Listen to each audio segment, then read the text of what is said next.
오늘은 이제 여주인공 까트린 드 메디시스라는 프랑스의 황후 섭정 여주인공에 관하여 한번 공부를 해보겠습니다. 자, 정리 좀 해봅시다. 프랑스 역사가 복잡한 것 같아도 맨 처음에 기억해야 될 국왕의 이름이 프랑스와 1세예요. 그죠? 프랑스와 1세. 그 아들이 앙리 2세예요. 영국으로 치면 헨리라는 뜻이죠. 앙리 2세예요. 47년부터 이제 근무를 했죠.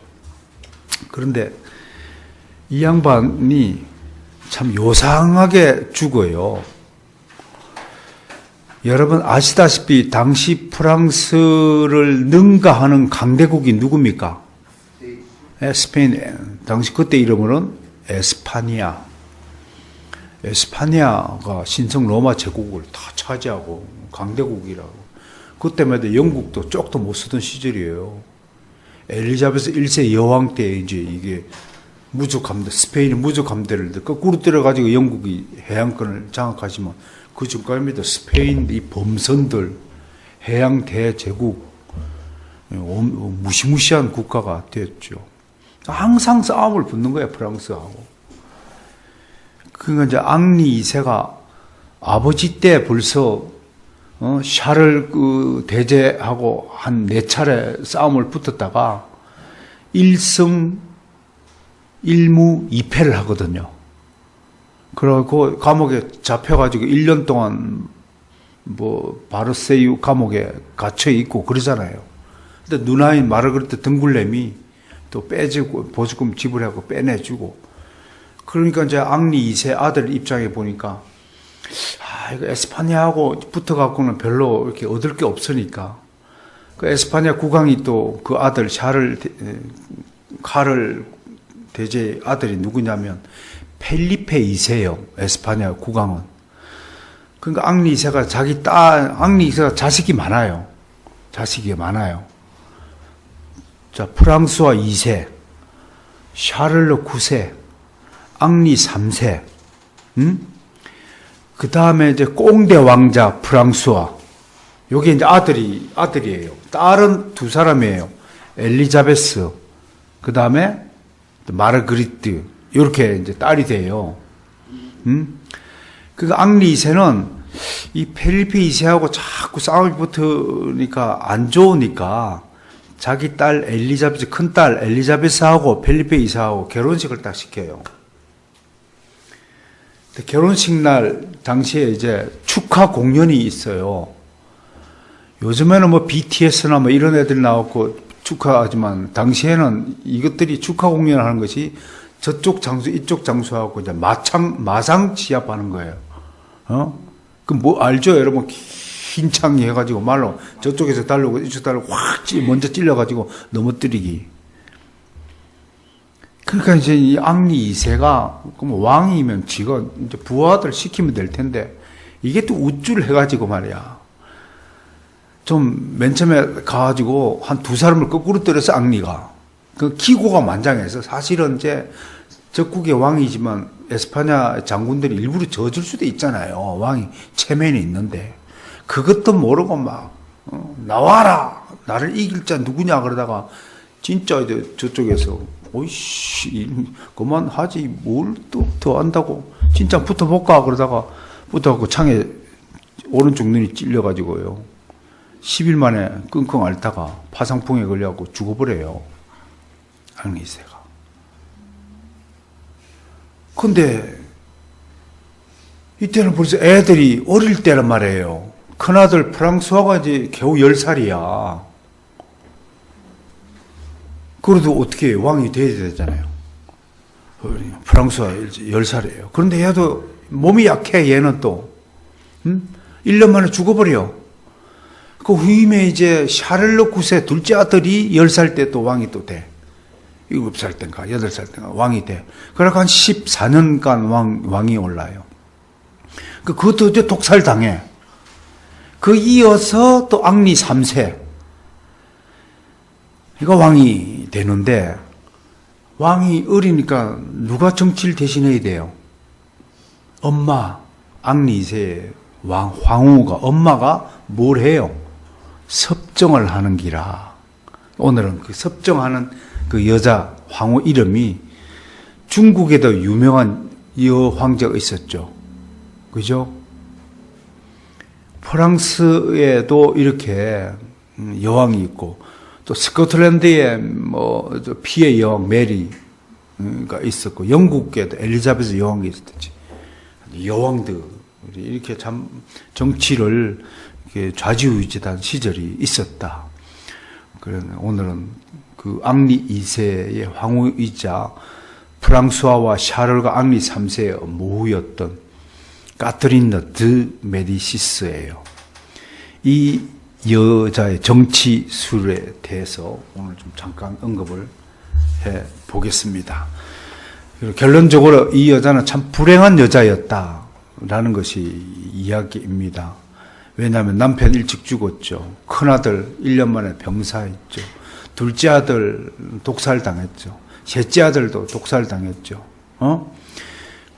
그리고 이게 이제 이 까트린느는 우선 종교 정책을 보면요. 이 카톨릭 세력을 장악한 세력이 누구냐면 기저공 부르봉 왕가라고 있어요. 부르봉 가문. 이 지금 말하는 프랑스 왕들은 발루아 왕조라고 그래요. 근데 발루아 왕조에게 늘 대척점을 섰던 것이 부르봉 왕가 가문인데 이 사람들은 골수 카톨릭파들입니다. 그런데 프랑스는요, 그 전에 좀 거슬러 올라가면 루이 9세 때 이야기를 좀 해야 되는데, 루이 9세 때에 저기 이탈리아 로마 교황청하고 무슨 협약을 맺었냐면, 프랑스 내의 가톨릭 교회는 나한테 그냥 맡겨주세요. 그래서 교회의 수장권은 가톨릭 왕이 손에 쥐는 거예요. 그게 이제 암묵적으로 그렇게 협약이 되어 있었단 말이에요. 그러니까 이제 이 프랑스의 가톨릭 파들은 왕족과 굉장히 밀착된 관계라고 보여지는 거죠. 그런데 까트린느에게는 신교의 세력이 무시 못할 정도로 성장해 있었어요. 종교개혁 열풍으로 그 신교의 중심에 누가 있냐면 나바라의 여왕 잔느 달브레라는 여자가 있었어요.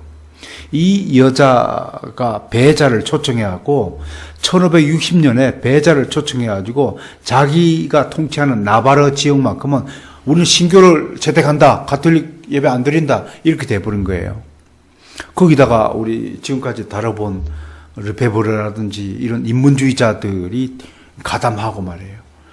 그렇게 해갖고 모 습글이 생기고 모 지역에 최초의 개신교회가 생기고 막 이렇게 붐이 조성이 되는데, 이 섭정 까트린너의 아들 중에 꽁대라는 지역을 또 할당해준, 왕이 못 되니까 지역에 할당이 되잖아요. 엉주라는 지역도 있고요, 꽁대라는 지역도 있고, 나바라라는 지역도 있고, 이래. 이게 다 지역 이름입니다. 이 꽁대는 막내 아들 프랑스와한테 줬는데, 프랑스와 이게 엄마를 배신해가지고 나는 개신교파다 이래가지고 위고로 팔에 써버렸단 말이에요.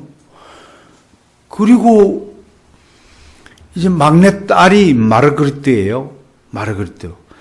이 막내 딸하고 나바레 여왕 잔느 달벌의 아들이 앙리예요. 걔도 앙리예요. 나중에 앙리 4세가 돼요. 이쪽에 이제 씨가 다 말라버리니까 저 처가댁 쪽에서 찾아가가지고 앙리 4세를 왕인하는데, 이 두 사람을 결혼을 시킬 수밖에 없는 것이 종교 정책의 일환이었어요. 왜? 가톨릭 가문, 기저 가문에 그 가톨릭 세력의 견제를, 힘의 균형을 하고 왜 줄타게 하는 거예요. 까트린느의 정치술이기도 하지만 까트린느가 자신의 왕조를 유지하기 위해서는 가톨릭 세력과 신교 세력 가운데 서서 줄타기 하는 거예요. 삼각관계를 가지고 막 그렇게 하는 거예요. 그러다가 이 기저 가문의 앙리, 여기 이런 세력들이 막 치고 올라가고 막 여왕을 괴롭히고 그러면 이쪽에다가 또 손을 좀 벌려가지고 그 손을 벌려서 세력을 좀 유지하기 위해서 고안해낸 것이 뭐냐면, 내 딸하고 신교 측에 그 나바르의 잔느 여왕의 아들 앙리 4세하고 결혼을 시켜야 되겠다. 그렇게 생각을 한 거예요. 그것이 바로 1562년 바돌로뮤 대축일의 결혼식이에요. 그렇게 결혼식을 하려고 하니까 가톨릭 세력에서는 어떻게 했겠어요? 어쭈 이것들 봐라. 왕족하고 신교가 손을 잡네? 그럼 가톨릭 측에서 그날 뒤엎자. 원래는 이 가톨릭 세력의 중심 인물이 이제 군사력을 확보한 것이 꼴리니라는 제독이 있었어요. 그 꼴리니 총사령관이 신교 편을 들으니까 신교가 힘이 좀 강해졌는데, 원래는 가톨릭 측에서 그날 이 신교의 꼴리니 제독을 암살할 계획을 세웠는데, 이왕이면 그냥 다 죽여버리자. 일이 된 거예요. 그래갖고 바돌로메, 우리 예수님의 제자 중에 바돌로메 있죠? 바돌로메 축일이에요, 그날. 그날 결혼식장에 하객으로 온 모든 사람을 한 2,000명을 그냥 다 죽여요. 그리고 앙리와 마르그리트 신랑 신부를 이 까트리느가 급히 왕궁으로 해가지고, 여러분 까트리느 입장에서는 신교 측의 앙리 왕자를 딱 포로로 잡고 있으면 나바르 여왕이 자기 말을 들을 거잖아요. 딱 포로로 잡아버리고. 이날 파리 저녁에 밤 12시까지 학살극이 벌어졌다고 하여서 그걸 우리가 바돌로메 학살이라고 하는 거예요. 그 1562년이에요. 프랑스 역사에서 가장 참혹하고 끔찍한 역사가 바로 이러한 정치적 배경에 있는 거예요. 자, 보면 이제 앙리 3세 이제 셋째 아들이죠. 이 까트리느 드 메디시스 셋째 아들이에요. 자, 보세요. 까트리느의 정치술을 잠깐 소개했는데, 개인적으로 보면요, 남편이 마상시아받아 불행히 죽었죠. 큰아들 1년 만에 병사했죠. 작은아들 독살을 당했죠. 셋째 아들 앙리 3세는 엄마는 이 앙리 3세를 가장 예뻐했대요. 가장 그 자랑스러워했고 제일 똑똑한 아들이라고 그랬어요. 그래서 이 왕이 됐어요. 앙리 3세가 왕이 됐는데, 정작 앙리 3세는 자기 엄마가 자기 정치 통치권에 방해가 된다고 나중에 감옥에 유폐시켜버려요. 아주 정치에 있어서 이런 얘기를 들으면 모자지간이 어디 있어요? 부자지간이 어디 있어요? 우리나라 조선시대 때 왕권 때문에 세자 아니고 보통 일반 왕자들, 온전히 목숨 보존한 왕자들이 있나요? 왕세자 책봉이 안 되면 그날부로 그냥 기든지 도망을 가든지 미친 척 하든지 해야 되는 거예요. 여러분은 그 세조가 셋째 아들인 충현대군을 에게 왕권을 물려줘서 그이가 세종대왕이 되었잖아요. 큰아들 이름이 뭡니까? 양평대군이잖아요. 양평대군이 제일 똑똑하고 했지만 왜 왕이 안 됐느냐? 그건 치열한 권력 암투에 밀린 거예요. 밀렸어요. 그 나중에 양평대군이 어떻게 보냅니까? 다 신하들은 세종한테 와갖고 다 죽여야 됩니다.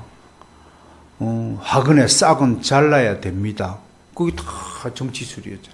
그 양평대군은 생존 전략이 그냥 예술에 몸담는 거예요. 미친 척하고 막 술이나 퍼먹고. 그 얘기는 무슨 뜻인가요? 나는 정권에 야심이 없다. 그래야 살아남을 수 있으니까요. 여러분, 지금 김정은이가 누구 죽였어요? 김정남 큰형 죽였잖아요. 그게 가능한가요? 그 이야기는 무엇을 반증하냐면, 북한은 아직도 조선 왕조야. 아직도 조선 왕조니까 그게 당연한 거예요. 그분들은 김정남이를 죽이는 것은 김정은 정권 왕조의 화근의 싹을 제거한 것이니까 정치적으로 보면 다 하나도 양심의 가책이나 있을 수가 없는 것이죠. 앙리 3세도 자기 엄마를 나중에 감옥에 유폐시켜가지고 말년에 처참하게 죽음을 맞이합니다. 그렇게 사랑한 아들이 자신의 앞길에 엄마가 방해된다고 해서. 그러니까 이런 교훈을 보면요, 역사적으로 보면요, 정말 오냐오냐하고 귀엽게 키운 자식들이 효도하는 경우가 거의 없어요. 우리 학교 다닐 때도 마찬가지죠. 대충 시험 못 봐도 그래 수고했어. 숙제 안 해도 봐주고 다 좋은 게 좋은 것이라고 해가지고 막 장난이라 치고 그냥 했던 선생들은 지금 와서 기억납니까? 그건 선생이 아니에요. 그건 나를 위하는 게 아니에요. 막 사주고 놀아 막 오늘 수업 자습. 우리 중학교 때도 그런 선생님이 있어요. 왜 툭 하면 자습이래. 지금 담배 피고 앉아가고 자습해. 그때는 좋아해가지고 난리를 피웠죠. 그런 선생, 그런 부모들은 그 자식이나 제자들을 망하게 하는 거예요. 보세요. 이렇게 애지중지 키워놨더니 엄마한테 그렇게 하고 마는데 앙리 3세 나중에 후사 없이 죽어요. 하나님이 벌을 받은 거죠. 그러면 이제 발로아 왕조가 앙리 3세를 끝으로 마감했어요. 당시 프랑스 왕가에는 여자가 왕이 될 수가 없어요. 모계에서 나올 수가 없어요. 근데 앙리 3세하고 족보를 따져보면 나바르의 잔느 달불의 여왕의 아들인 앙리 4세는 거의 20촌이 넘어요. 근데 없으니까 우연찮게 이제 왕이 될 수밖에 없어요. 근데 이 앙리는 지금 어디 있나요? 까트린느의 왕궁에 지금 인질로 잡혀 있잖아요. 그렇게 해가지고 앙리를 풀어줄 때, 왕위에 올리고 풀어줄 때에 가톨릭 교도를 개종하는 조건을 달고 풀어줘요. 그래서 앙리 4세에 대한 평가가 두 가지가 있는 겁니다. 그래도 끝까지 위건호 신앙을 지켰어야지. 왕이 되고 싶어서 가톨릭으로 개종한 게 아닌가. 그러나 다음 주에 우리 이제 앙리 4세 이야기를 할 텐데 그 이야기는 좀 평가는 다음에 두고도 아무튼 앙리 4세에까지 이르는 그 길은 위건호 역사에서 굉장히 험악한 과정을 겪을 수밖에 없었다라고 하는 것입니다. 여러분들 나누는 게 15페이지를 한번 볼까요? 교본 15페이지를 한번 보겠습니다. 이제 지금까지 제가 설명한 것들을 한번 읽으시면 한눈에 쏙 들어올 겁니다. 이제 앙리 4세 이전까지 역사를 좀 정리해 봤습니다. 무슨 일이 벌어졌는가. 그러면 앙리 3세까지는 위건호들이 좋은 환경은 절대로 아니었다라는 사실만 하나 기억을 하시고 한번 보겠습니다. 자, 앙리 2세 1547년부터 1559년까지 1559년 그러면 제일 먼저 떠오르는 사건이 뭡니까? 기독교 강요 제5판 완성, 마지막 권 완성, 또 제네바 아카데미 설립, 이런 것들은 좀 생각해 보시기 바랍니다. 1547년 프랑스 엘세에서 앙리 2세가 왕위에 올랐다. 그런 왕후 까트린 드 메디시스와의 사이에 읽어볼까 시작. 프랑스와의 샤를 9세, 앙리 3세, 알랑숑, 프랑스와 응주공이에요. 그리고 딸 엘리자베스, 클로드, 마르그리트 5남 3녀를 낳았어요. 많이도 낳았죠. 이 시절에. 앙리는 아버지 정책을 개성하여 신교밖에 박차를 가했다. 신교에 대한 재판을 더욱 강력하게 추진하기 위하여 화형특별부를 설치했으며 1551년에는 샤토브리앙 칙령을 발표하여 이단 관련 수직을 모두 금수로 지정했다. 그런데도 앙리 치세 동안에 오히려 신교가 더욱 급성장했다. 이게 좀 신기하죠? 박해를 받으면 받을수록 신기하다.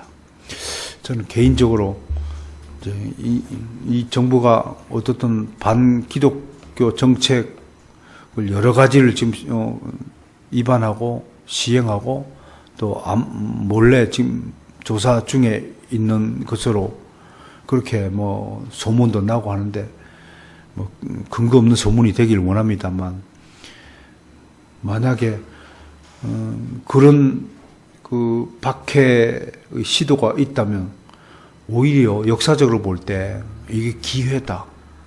이때에 가짜 교회들이 싹 좀 사라졌으면 좋겠다. 박해를 받으면 뭐만 살아남으냐면 진짜 교회만 살아남아요. 이단들은 다 변절해요. 다 배신 때려요. 중국에 갔더니 중국에 뭐 기독교인이 1억 명, 뭐 2억 명 사고 막 부풀리고, 누가 부풀렸냐면 다 저 복음주의 계통의 교회들, 뭐 순자 뭐 교회들 가가지고 세워, 막 자기들이 전도했다고 막 교회 세웠다고. 내가 가보니요, 교회당 건물 세웠지 교회 설립한 참 교회가 없더라고요. 왜? 아니, 예배 때, 일부 때 국기 개항식을 갖고 국기에 대한 경례를 하고 공산당 선언을 읽고 2부에 예배를 드리는 그런 놈의 교회가 무슨 참교회예요? 그러면 지금까지 가짜 선교했다는 것이요. 예? 그렇게 선교하지 말라고 굉장하고 그들이 열매로 그들을 알리라. 끝을 보면 그게 진짜인지 가짜인지 알 수가 있을 것 아니에요. 지금도 어떤 뭐 아주 인기 강사의 유튜브 설교를 들으니까 참 기가 막히고 코가 막히고, 사람들을 막 박수 치고 막 깔깔대고 즐거워하고, 뭐 교회가 막 그냥 코미디언들 저 쇼장처럼 이렇게 되어지고, 그렇게 해서 막 전도를 해가지고 끌고 오라 막 해가지고 사람을 자리에 앉히라고 막 들고. 여러분, 전도는 영혼 구원하는 일입니다. 그 사람의 마음을 감동시켜가지고 뭐 인기를 끌려고 하는 곳이 아닙니다, 여기는. 모든 사람을 선대하고 데리고 꼬시는 것이 아닙니다, 여기는. 전도는요, 한마디로요, 독한 말입니다. 회개하라. 천국이 가까우니라. 그것이 복음서에 등장한 최초의 복음 전파잖아요. 전도잖아요. 회개하라. 그 얘기는 기분이 나빠야 돼요. 예수 믿으라고. 그런데 지금 어떻게 하느냐? 꼬시잖아요. 기분 안 나쁘게 해야 된다고 하고, 설교도 기분 안 나쁘게, 성도들 기분 안 나쁘게 하라고 자꾸 그렇게 가르치는 것은 전부 가짜 복음이에요. 사도 바울은 갈라디아서, 남갈라디아 지역에 복음을 전거하고 49년도쯤에 돌아왔는데 보니까 이상한 소문이 난 거잖아요. 저 사람은 구원을, 다른 예수님의 제자들은 율법을 지켜야 구원을 받는다고 가르쳤는데, 사도 바울이란 대머리가 와가지고 구원은 율법을 행해서가 아니라 믿음으로 하나님 은혜로 구원을 받는다. 이게 좋은 가짜 아니냐? 이래가지고 예루살렘에서 보고를 하고, 저 사람 진짜 사도 맞느냐? 이래가지고 예루살렘 총회가 49년대에 소집이 되잖아요. 그래서 사도 바울이 급히 쓴 게 갈라디아서거든요. 갈라디아서를 통해 가지고 예수 그리스도의 그 복음이 어떻게 율법을 성취시키고 완성시켰는가. 그걸 믿음으로만 구원받는다는 사실, 이방인에 대한 하나님의 계획단을 쫙 써서 정리하면서 뭐라고 그랬어요? 다른 복음은 없다. 행위로 구원을 받는다고 가르치는 그런 복음 따위는 없다. 할례를 받아야 먼저 유대인이 되고 유대인이 되어야 입양을 해야 유대인으로 입양을 해야 아브라함이 후손이 되고 아브라함이 후손이 되어야 구원을 받는다 하는 유대주의 적인 그런 복음을 가짜 복음을 싹 쓸어낸 거 아닙니까? 천지가 중국 땅에 해진 그 천지가 가짜 복음 다른 복음으로 세워진 것이고 교회 당 건물은 십자가 건물은 있는데 참 교회는 눈에 보이지 않더라 하는 겁니다. 그래서 우리는 죽으나 사나 가짜 복음을 말하고 증거하고 정말로 그 영혼을 구원하는 일에 관심 없고 세상 속에서 처세술을 가르치고 잘 먹고 잘 사는 길을 자꾸 가르치고 어쩌면 행복하게 되고 어쩌면 더 건강하게 되고 어쩌면 돈 많이 벌고 이런 것들 자체가 전부 다른 복음이고 요즘 말로 하면 세속화 복음이다. 그렇게 우리가 좀 생각을 해봐야 되겠습니다. 어쨌든 박해에도 불구하고 신교는 앙리 치제 동안 급성장했어요. 1559년에 100개였던 게 1562년에 몇 개로요? 2150개 교회를 부흥했어요. 여기에 누구 역할이 절대적이냐고요? 칼빈의 역할이 절대적입니다. 우리가 칼빈 괜히 말하는 게 아닙니다. 칼빈이 뭐 기독교 강요 달랑 한 것만 쓴 인물이다 그런 존재가 아닙니다. 하나님은 칼빈이란 인물을 들어서 전체 기독교 사회를 완전히 개혁시킨 것입니다. 가톨릭 교회에 점령당했던 다른 복음, 가짜 복음, 인본주의 복음에 갇혔던 그리스도인들을 해방시킨 것입니다. 칼빈을 통해서요. 이건 종교개혁이 아닙니다. 이건 교회의 개혁이었습니다. 교회를 새롭게 탄생시키는 것입니다. 초대 교회 때 교회가요, 설립되어지고, 그게 교회의 오순절이 우리 교회의 생일이라면, 칼빈에 의해서 만들어진 교회는 새롭게 거듭난 교회입니다. 그래서 어떤 학자들은 칼빈에 의해서 만들어진 교회를 중생교회라고 하는 겁니다. 이해가 되십니까? 그런 장본인이 칼빈입니다. 그 칼빈이 뭐 개인적으로 존경하고 뭐 개인적으로 어쩌고 뭐 그가 한 일이 많아서 그가 하는 일이 특출나서 우리가 존경하고 그런 뜻이 아닙니다. 하나님께서 칼빈을 비롯한 당시 종교개혁가들을 통하여 어떤 일을 하셨는가가 우리의 관점이에요.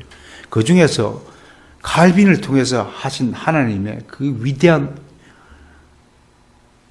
일들이 너무나 놀랍기 때문에 칭송하는 겁니다. 하나님을 칭송하는 것이지 사람을 칭송한 게 아닙니다.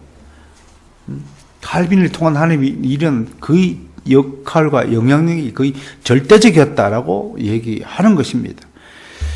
칼빈이 주도한 제네바 목사회, 이거 참 좀 설명해야 돼. 내가 옛날에 합신에 우리 박찬영 기자 같이 갔을 때도 잠깐 증거했습니다만, 칼빈은 목사들이 공부 안 할 때 제일 화를 냈습니다. 제네바에 도착하자마자 목사들을 매주 화목 두 분의 일주일에 2번 불렀습니다. 화요일 날은 주로 원어 공부를 시켰다고 하고, 목요일 날은 설교 토론을 하고, 아니 거꾸로인가요? 화요일 날이 설교 토론을 하고 목요일 날 공부를 하고 한 모양. 원어를 모르는, 성경 원어를 모르는 목사는 목사 취급도 안 했습니다. 그 말이 안 되는 거거든. 그렇게 목사회를 통해서 같이 기도하고 서로 힘을 하나를 합하고, 여기서 결정된 일들이 바로 선교사 파송 일도 여기서 논하고, 제네바를 어떻게 하나님의 도성으로 만들 것인가에 대한 공부도 하고, 또 특히 프랑스에서 몰려오는 위고노들, 난민들, 제네바 입장에서는 난민들이지만 우리가 지금 배우는 위고노 역사에서 보면 그분들 누구예요? 제네바로 막 네덜란드로 막 영국으로 막 전 유럽으로 퍼져나간 사람들이 뭐예요? 위고노 디아스포라들이에요. 나중에 이 위고노 디아스포라들이 영국이나 스웨덴 북부 유럽을 갖고 산업혁명을 일으키는 주 동인을 일으키는 거예요. 이분들이 프랑스에서 아주 전문 직종 중에 아주 고급 기술을 가진 사람들이 거의 신교에 가담했어요. 왜? 무지하면 뭐가 뭔지를 분별하지 못하지만 이분들은 전문 직종이고 고등교육을 다 받은 사람들이라서 전에는 가톨릭에서 읽는 성경은 전부 라틴어 성경이에요. 라틴어를 읽어주면 프랑스 사람들이 라틴어 성경을 성직자 읽으면 그게 뭔 소리인지 알아들어요? 그냥 막 신부님이 하신 게 다 옳겠지. 그러고 그냥 무슨 그냥 떠들면 앉았다가 미사 드리고 하면 떡과 포도주 나눠 먹고 와가지고 헌금이나 잘 내고 그리고 앉았다가 나오는 게 일이었는데 아니 지식인들 교육을 받은 전문 직종에 계신 분들이 성경이 번역되고 왔잖아요. 위클리프가 성경을 번역하고 에라스무스가 번역하고 르페브르가 번역하고 또 칼빈의 사촌인 올리베땅이 번역하고 인쇄물이 막 나오고 하니까 이 살짝 읽어볼 거 아닙니까? 구에다가 읽어보니까 이 로마 가톨릭 신부들이 이 없는 얘기를 하네? 막 지어서 이런 괘씸한 놈들이 어디 있어? 그래서 이 신교 운동이 눈을 뜨게 된 겁니다. 그들이 위건호가 된 거예요. 그것도 핍박받으니까 프랑스에 살 수 없으니까 각지로 흩어질 수밖에 없잖아요. 그러니까 스위스의 롤렉스 시계가 그래서 만들어지고 구두가 만들어지고 전기기관차가 만들어지고 이런 일들이 하는가. 이 디아스포라 위건호들 때문에 유럽이 산업혁명이 일어나게 되었다. 이런 일들의 구심점이 칼빈을 중심으로 한 제네바 목사회였다. 사실을 알 수 있습니다.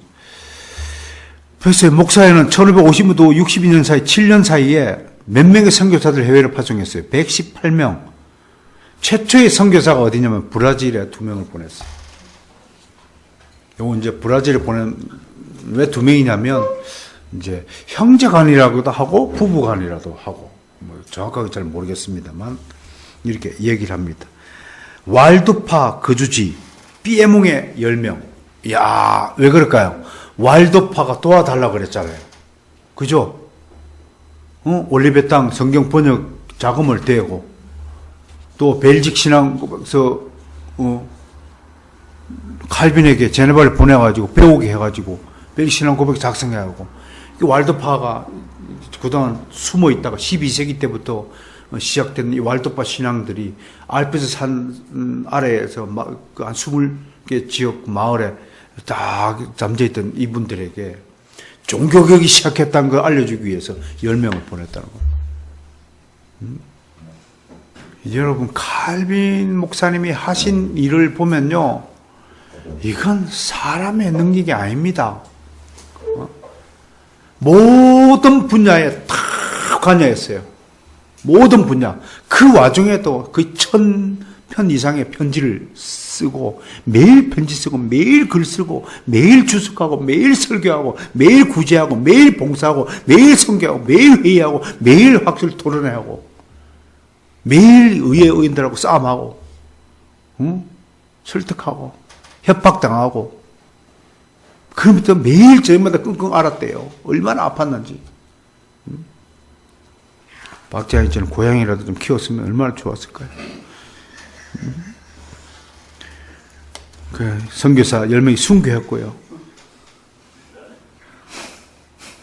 프랑스 신교는 굴하지 않고 1557년 칼빈의 지도를 받아 35개장을 신앙 고백서를 작성했어요.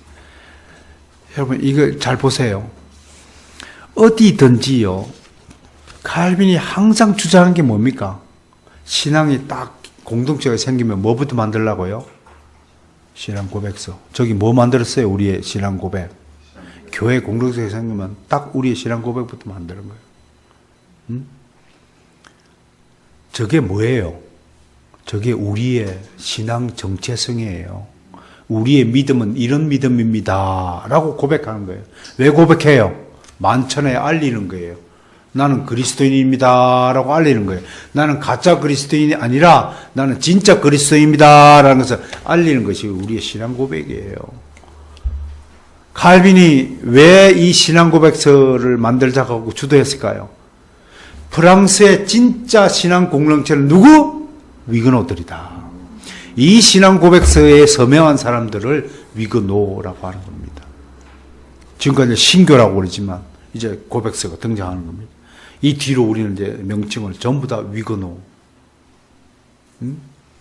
프랑스의 옛날 이름이 갈리아라고 해서 갈리아 신앙 고백서. 프랑스의 라로셀이라는 신교의 도시에서 회의가 열렸고 그것에서 만들어졌다고 해서 라로셀 신앙 고백서라고 합니다. 이게 만들었어요. 근데 처음에 35개 조항인데 이게 나중에 통과될 때는 40개 조항으로 5개 조항으로 늘어가요. 수준 보완해가지고. 칼빈이 그걸 승낙했는지는 알 수가 없습니다. 프랑스 신앙 고백서 다룰 때 이 문제는 좀 더 자세히 다루도록 하겠습니다. 자, 프랑스와 스페인 간의 전쟁이 종식이 됐어요. 왜 종식이 됐어요? 정략 결혼까지도 하니, 그죠? 겉으로는 평화공세에 되고요. 아버지 때 그렇게 싸움받기를 하다가 아들 때는 우리 이제 그만 싸우자. 아이, 죽겠다. 하루 이틀도 아니고, 심심하면 군대를 이끌고 나가본다 생각해봐요. 왕도 안 피곤하겠어요? 마리에서 잠자는 것보다도 침대에서 자는 게 더 편하지. 평화의 시대를 강구하는 거죠. 우리도 지금 뭐 어찌됐든 간에 전쟁하라고 안 싸우면 좋지 뭘 그래. 뭐 지들 조선 왕조든 뭐 독재 정권이든 간에 그건 하나님이 기도하면 하나님께서 이제 풀어주실 것이고 저거를 이제 어떤 방식으로 통일을 하고 평화를 맺고 왔다 갔다 하면 될 거 아니야 일단은. 뭐 왔다 갔다 하다 보면 뭐 남한 지역에도 어떤 놈이 간첩인지 이것도 드러나겠지 뭐. 그러니까 다 좋은 게 있으면 단점이 있고 나는 그 별 걱정 안 해요. 우리 극우파들 뭐 우파 사람들은 막 걱정을 해가지고 막 나라가 절단이 난다 넘어난다. 우리나라가 그렇게 만만한 나라가 아닙니다. 뭐 걱정을 하고 이 좌파들 극좌파들의 급진적인 정책에 대해서 좀 제동을 걸고 속도 조절을 좀 시킬 필요는 있다고 저는 생각합니다만 그래도 독일은 해야 될 거 아니에요. 안 해야 됩니까? 해야 됩니다. 통일해야죠. 그 전에 우리 교회 안에서 통일 좀 합시다. 응? 교회 좀 통일하고 합시다.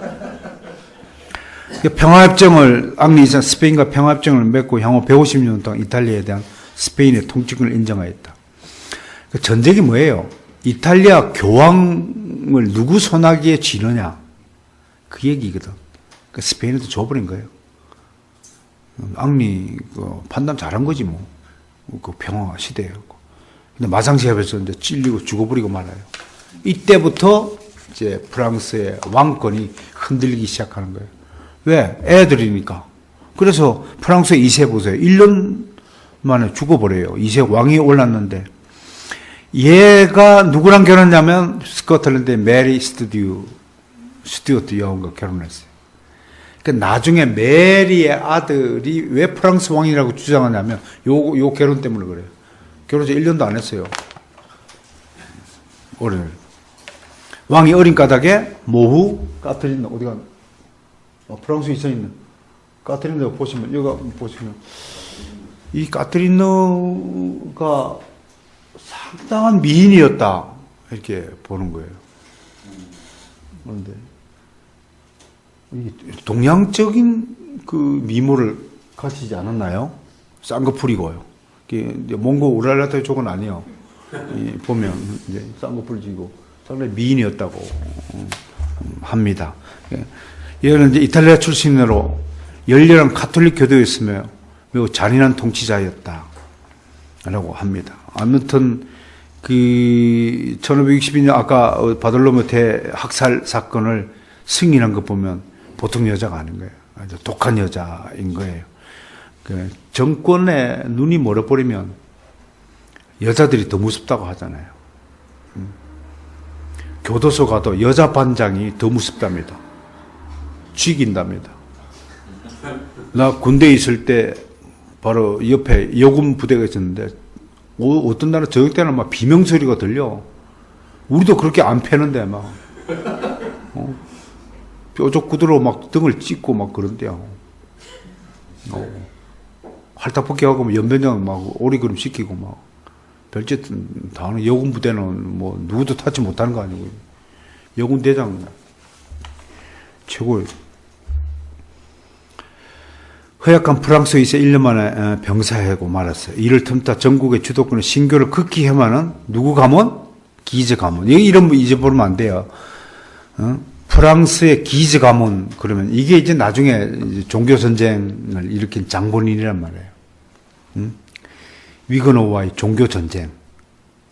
세계에서 종교 전쟁 그러면 뭐가 기억납니까? 십자군 전쟁.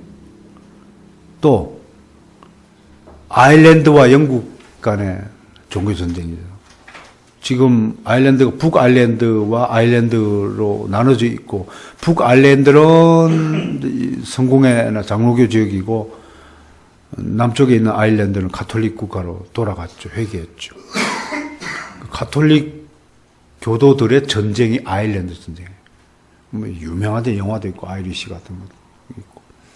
IS도 결국은 종교 전쟁이죠. 종교 전쟁 벌이는 거죠, 그죠? 그 다음에 또 프랑스의 위그너와 가톨릭 교도들 간에 벌어진 종교 전쟁. 이 기즈 가문 독한 놈들. 그들 파리 한복판 그레브 광장에서 만해지 기방하는데 교션과 화형을 공개적으로 실시한 만행은 저질렀다. 한편 이들은 신교 교회 안에 첩자들을 심어 비밀리에 회합을 하는 위그노들을 적발했는데, 이에 교회는 칼빈의 제안에 따라 신표, 이걸 프랑스어 메로예요, 메로. 신표를 제정하여서 외부인들 식별하고 또 부당한 자들이 성찬에 참여한 것을 방지하는 비책을 마련했다. 이후 메로는 1680년 낭트 칙령이 철회된 시기부터 신교의 신분종으로 사용되었다. 또 이 신표는 위그노들이 여행 중에 동료 신자들로부터 양식과 처소를 제공받을 때 사용되게 됐고, 신표를 배부받은 신자들로부터 후원금을 거두어 광야교회의 목사들에게 재정을 지원하는 방편이 되기도 했다. 신표는 나비나 구리, 철로 제작되었고, 앞면에는 오른손에 지팡이를 들고 왼손에 나팔을 잡은 목자 예수님이 서 있고, 앞에는 예수님상이 있고, 발 아래는 양떼가 누웠고, 양옆에는 무화과나무 새겨져 있고, 뒷면에는 태양과 별 6개, 그리고 적은 무리여 무서워 말라는 문구가 새겨져 있습니다. 이제 메로의 이야기입니다. 프랑스와 2세가 1년 만에 죽어버리자 동생인 샤를 9세가 10살의 나이로 왕위에 올랐고, 모 까트린느가 습정을 맡았고, 1560년 성탄절에 나바라의 여왕 잔느 달불의 여왕이 배자를 초청해갖고 설교를 들었어요. 그건 칼빈이 64년에 돌아갔으니까 아마 칼빈이 보낸 것 같아요. 칼빈이 프랑스의 신교를 성장시키기 위해서 자기의 제자인 배자를 나바라의 여왕에게 보낸 것 같아요. 그래서 이걸 설교를 듣고 그 자리에서 여왕이, 내가 통치하는 나바라는 이제 가톨릭으로부터 떠나서 신교를 받아들인다고 선언한 거죠. 이게 이제 섭정 까트린에게는 굉장히 그 적수가 생긴 거죠. 강력한 맞수가 생긴 거죠. 정통 왕족이니까 함부로 대할지도 못하는 거죠. 그러니까 위그노들이 막 박수치고 나바라 지역으로 막 몰려다니고, 나바라가 통치하는 22개 지역이 삽시간에 위그노들의 세상이 되어버리죠. 이때 여왕의 아들이자 장차 프랑스의 앙리 사세가 된 앙리 나바르가 배자에게서 개혁파 신앙을 점수받고 자랐다고 한다. 이후 프랑스 남부를 중심으로 위그노 신앙들이 확산되었고, 1561년 성탄절에 비례가 노트르담 교회에서 처음으로 개혁파 예배를 드렸고, 1521년 모스클이 결성하고 실패한 이후에 40년 만에 개혁파 예배가 공식적으로 노트르담 교회에서 드려졌다는 것입니다. 그러니까 굉장히 감격적인 순간이었겠죠. 얼마나 감격했을까요? 40년 만에 이런 일들이 있으니, 그것도 프랑스의 대표적인 종교국가 삐레, 이런 분들이 다 삐레 목사님과 설교 다 칼빈과 다 연관된 분들이잖아요. 자, 자, 섭정 까트린다는 신교와의 갈등으로 국론이 분열된 것을 막기 위해 1561년 9월 8일 구교와 신교의 대표자들 뿌아시 회담에 서집했다. 아까도 설명했죠. 그저 정치적인 중재를 통해서 왕권을 안정하고 강화시키기 위한 전략이었다. 구교 측 대표, 구교가 뭡니까? 가톨릭 측 대표는 누구예요? 국왕 샤를르 9세와 모후 까트린다, 샤를르 추기경, 프랑스 추기경 비롯한 교황 사례단 40명이나 나왔고, 신교 측에서는 당연히 나바르 여왕 잔느 달베르가 대표로 나왔겠죠. 그죠?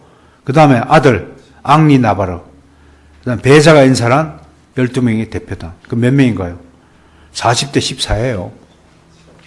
그러나 회담은 화합은 커녕 신국의 극명한 차이와 대립으로 결렬되었다.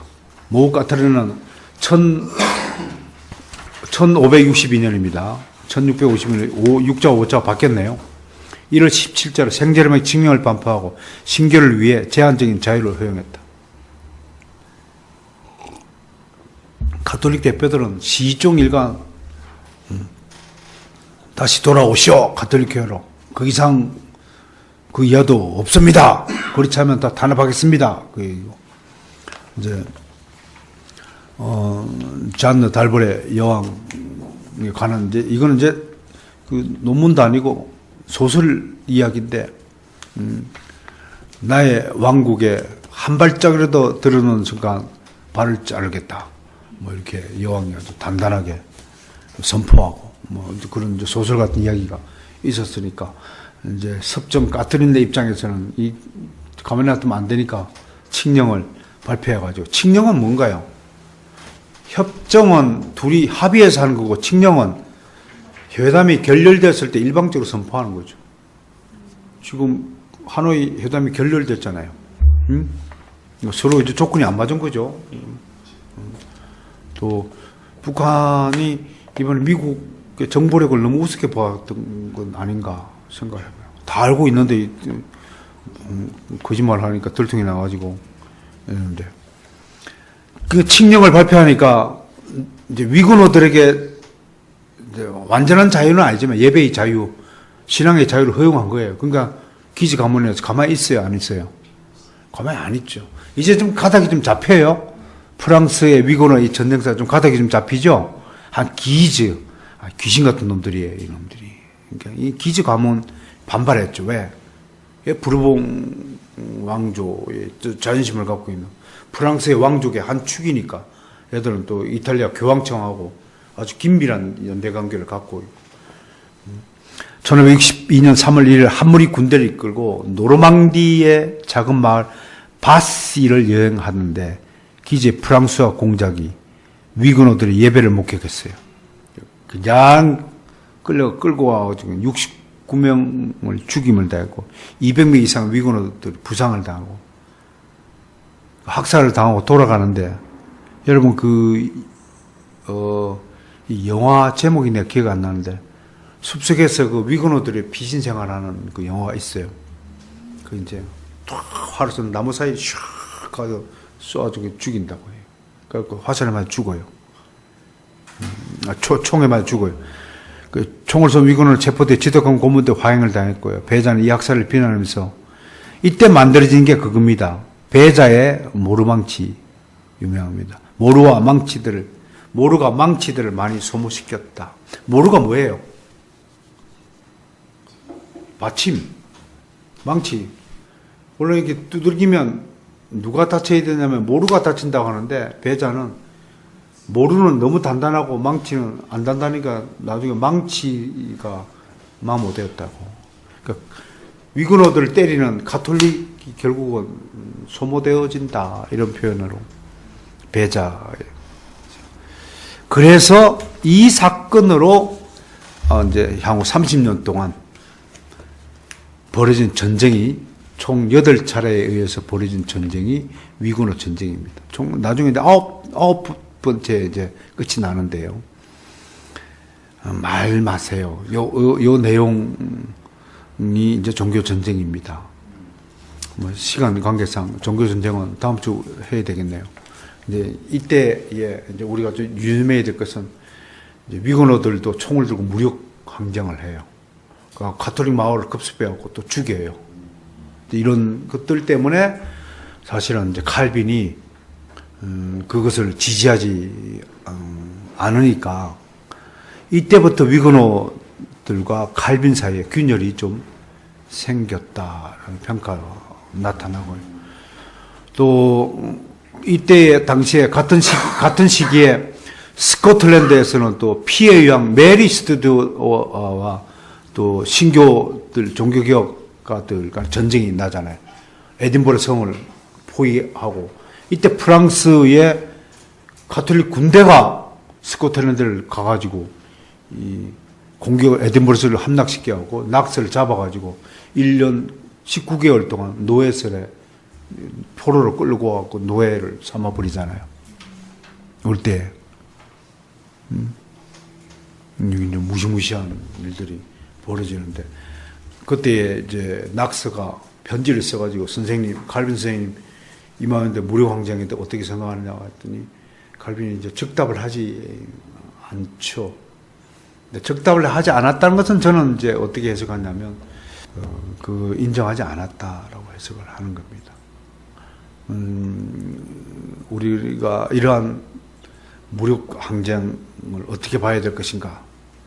와 동일하게 이제 본 회퍼라든지 우리나라 안중근이라든지 이런 무력 투쟁을 하신 분들에 대해서 우리가 신학적으로 어떻게 평가해야 될 것인가? 이런 문제를 다음 주에 또 다뤄보도록 하겠습니다. 오늘은 이제 섭정 까트린너를 중심으로 이제 어떻게 프랑스의 정치적 배경이 이렇게 되었고 그 가운데에서 이제 하나님은 또 나바라의 여왕 잔느 달브레를 세우셔가지고 그 신교 중심이 되게 하시고 그곳을 칼빈이 배자를 통해 가지고 지원하게 하시고 제네바 목사회를 통해 가지고 118명의 선교사를 파송을 시키고 이런 일들을 통해 가지고 자신의 조국 프랑스의 복음화를 위하여 헌신했던 또 칼빈의 희생 그 영향력을 업적을 또 한번 돌이켜 보고 그러면서도 또 한 개인적인 측면에서 불행한 삶을 살 수밖에 없었던 섭정 까트린너에 대해서도 한번 살펴보았습니다. 좀 위그너들의 이제 점점 클라이막스로 이제 가게 되는데요. 이 과정을 좀 이해하셔야 프랑스 신앙 고백서의 내용들이요 눈에 촥촥 빨려 들어올 겁니다. 아, 이래서 이런 문구를 썼구나. 그러니까 저는 프랑스 신앙 고백서만은 피의 고백서다라고 The Blood Confession이다 라고 제가 표현하는 것들이 바로 위그너들의 피가 묻은 고백서이기 때문에 그렇다고 하는 것입니다. 올 한 해 2019년 한 해 우리 교회가 중심이 되었어. 또 여러 뜻있는 동역자 사역자들과 함께 또 개혁신학 포럼에서 이 위그너 정신을 신앙을 또 한국 교회에 널리 좀 알리고 심고자 합니다. 올 연말쯤에 대해서는 우리가 나름대로 파악하고 정리한 위그너에 관련 책자들도 출판이 되어져서 한국 교회에 좀 알려주는 일이 되어지길 원합니다. 그렇게 해서 2020년도에는 위그너 대회를 한번 열어보는 것도 좋지 않을까 그런 생각도 해봤습니다. 여러분들 기도와 뜨거운 또 후원 동참이 있기를 소망합니다. 기도하겠습니다.